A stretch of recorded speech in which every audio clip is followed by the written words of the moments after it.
Good morning, કેમ છો બધાને જય શ્રી કૃષ્ણ અને જય માતાજી. આજે તો વાગી ગયા છે પણ 11 ને આપણે થઈ ગયા છે કામ કરીને ફ્રી. બધાને હેપી રાંધણ છઠ. હવે તો સાતમની થોડી ઘણી રસોઈ બાકી છે એ બનાવશું. અને ભાઈ જઈ રહ્યો છે સોમનાથ, તો એ આજે તમને સોમનાથનો વ્યૂ બતાવશે. રોહનભાઈ આવી ગયા છે વિરમગામથી સવારે વહેલા, અને આપણે એને લઈને આવી ગયા છે સોમનાથ. અને સોમનાથમાં તો અત્યારે મોબાઈલ અલાઉડ નથી, એટલે આપણે અંદરના દર્શન નહીં કરાવી શકીએ. તો બાકીનો વ્યૂ હશે એ આપણે તમને ચોક્કસ બતાવશું.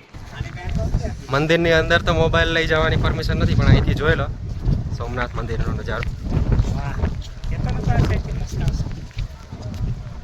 એટલે તારું માનીને જ આટલું મારે 1 કિલોમીટર હાલીને આવવું પડ્યું. સોમનાથ મંદિરના દર્શન કરીને આપણે આવી ગયા છે જમવા, કેમ કે રોહનભાઈને બહુ વધારે પડતી જ ભૂખ લાગી હતી. કેમ રોહનભાઈ? સજેશન રોહનભાઈનું જ હતું કે માધવ હોટલમાં જમવા જઈએ. જમવામાં બહુ બધી આઈટમ છે. સેવ ટમેટાનું શાક છે, રીંગણા બટેટાનું છે, સૂકી ભાજી છે, બટેટા ભરેલા બટેટાનું છે, અને દાળ છે, પાપડ પણ છે, છાશ છે, અને સંભારા એ બહુ બધા છે. સાચું. તો આપણે જમી લઈએ, પછી આપણે જઈએ પાછા ચોપાટી. પછી તમને પાછો ત્યાંનો વ્યૂ બતાવીએ. ત્યાં સુધી બન્યા રહો લોકો. જમી કરવીને આપણે આવી ગયા છે સમુદ્ર દર્શને. હમણાં આપણે સમુદ્રનો નજારો બતાવીએ કે કેવો છે. જમવાની મજા આવી હતી ને રોહન? અરે એકદમ. વાંધો. અહીંયા આપણે આવી ગયા છે સમુદ્ર દર્શન પર. તો મસ્ત નજારો છે, જોઈ શકો છો. રોહનભાઈને તો મજા આવી ગઈ છે અમારા સ્વર્ગમાં.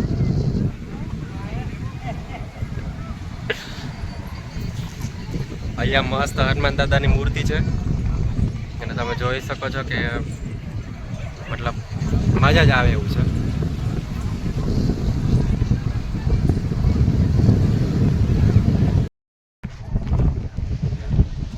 સમુદ્ર દર્શન કરીને આપણે ચોપાટી બાજુ ફરવા નીકળી ગયા છે. રોહન, તારી પાછળ વરસાદ દેખાય છે, લગભગ મલાડ છે એવું લાગે છે. મને તો એવું લાગે છે અત્યારે ચાલુ થઈ ગયો છે વરસાદ ઝીણો ઝીણો. મંદિરનો નજારો તો બતાવી દીધો છે, પણ અત્યારે વરસાદ ચાલુ થઈ ગયો એટલે આપણે પાછા રિટર્ન થઈ ગયા છે. કે રોહનભાઈનો બહુ ઉપાડો હતો પલાળવાનો. થોડું તો પલળવું જોઈએ. હા. અહીંયાથી જોઈએ તો મંદિરની સ્ટાર્ટિંગથી લઈ અને અહીંયા મંદિર સોમનાથ દાદાનું મસ્ત એકદમ, અને એક્ઝેક્ટલી એની બાજુમાં દરિયા કિનારાનો નજારો તમે જોઈ શકો છો. અહીંયા ફોટો પોઈન્ટ છે, તો બધા ફોટોગ્રાફી કરે છે. આપણે ફોટોગ્રાફી કરી લીધી છે, અને બહુ મસ્ત નજારો છે. એક્ઝેક્ટલી અહીંયા છે ફોટો પોઈન્ટ, ને અહીંયા આપણે ફોટોશૂટ ચાલુ છે. રોહનનું મસ્ત ફોટોશૂટ ચાલી રહ્યું છે. હેલો દોસ્તો, ફોટો સેશન કમ્પ્લીટ થઈ ગયું છે. હવે અમે ઘર તરફ પ્રણાય કરી રહ્યા છીએ. ફોટો સેશનની મજા આવી કા? હા, વરસાદ હતો પણ મજા આવી. ઓવરઓલ સારું રહ્યું. હવે શોપિંગમાં જવાનું છે કે? હા, શોપિંગમાં જવાનું છે. જયદીપથી એટલી આશા નથી કે આટલા સારા ફોટા પાડશે. ચલો, પણ ફાઇનલી પડી તો ગયા, વાંધો ના આવ્યો. ચલો, શીખી રહ્યો. મળીએ આગળ. તો બાકી હતી રસોઈ બી સ્ટાર્ટ થઈ ગઈ છે. થેપલા ને પૂરી કરવા માંડ્યા છે મમ્મી. આજે પણ પાછો ચૂલો સળગાવી દીધો. હવે બપોરે જમવામાં તો શું બનાવીએ, કંઈ બનાવવાનો વિચાર તો નથી. આ ગરમ ગરમ બને છે, ખાઈ લેશું કદાચ. દહીં ને એવું પડ્યું છે. આજે અમારું ઘરનું ગાર્ડન બતાવીએ. આ પપૈયાનું ઝાડ છે, રીંગણી, એમાં બી અહીંયા ફૂલે આવી ગયું. હવે રીંગણું આવે કે નહીં, ખરી જાય કે નહીં, ખબર નહીં હવે કાંઈ.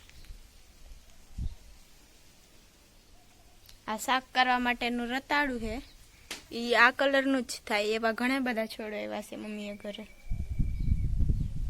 એની વેલ થાય.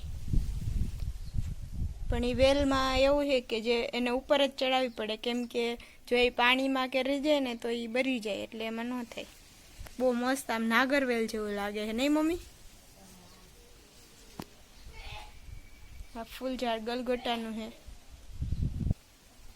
તુલસીમાં જે ઘરે તાંજરિયો વાવ્યો હતો તો પાછો ઉગી ગયો હે, એ તો કાઢને ખવાયો હતો. એ તો આ મસ્ત તુલસી થઈ ગયા. આ દીદી વાવીને ગઈ હતી, અત્યારે બહુ મસ્ત થઈ ગયા. વાકડિયા વૈષ્ણવ છે પણ એમાં તો ફૂલ જ ન આવ્યું. ને અહીંયા ગુલાબ છે પણ એમાં હજી કંઈ ગુલાબ આવતા નથી બહુ, ક્યારેક ક્યારેક આવે તો પૂજામાં લઈ લે પપ્પા. હવે મમ્મીનો વારો પૂરો થઈ ગયો ને હવે આપણો વારો આવી ગયો છે. આપણે બનાવવા માંડ્યા છે.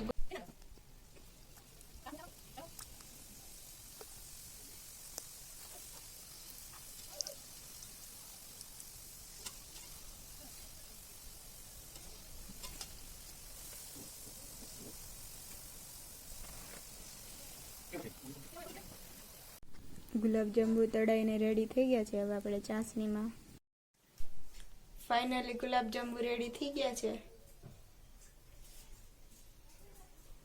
ફાઇનલી ખાંડની મીઠાઈ થવા માંડી છે.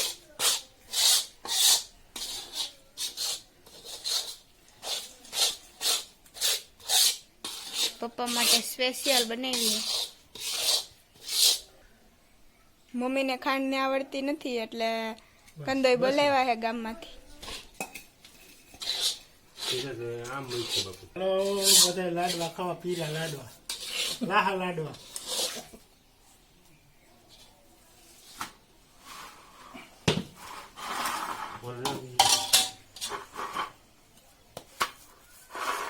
મસ્ત મજાની તૈયાર થઈ ગઈ છે.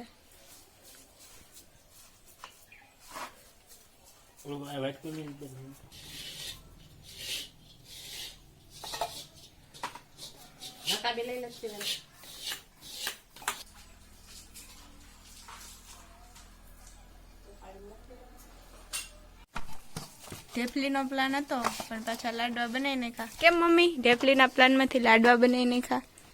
લાડવા ગઈમાં કે લાડવા બનાવો. ઢેફલીમાં ખરી જાય ઢેફલી ને લાડવામાંથી કઈ ખરે નહીં એટલે લાડવા બનાવી નાખ્યા બહાર લઈ જવા માટે. ઠે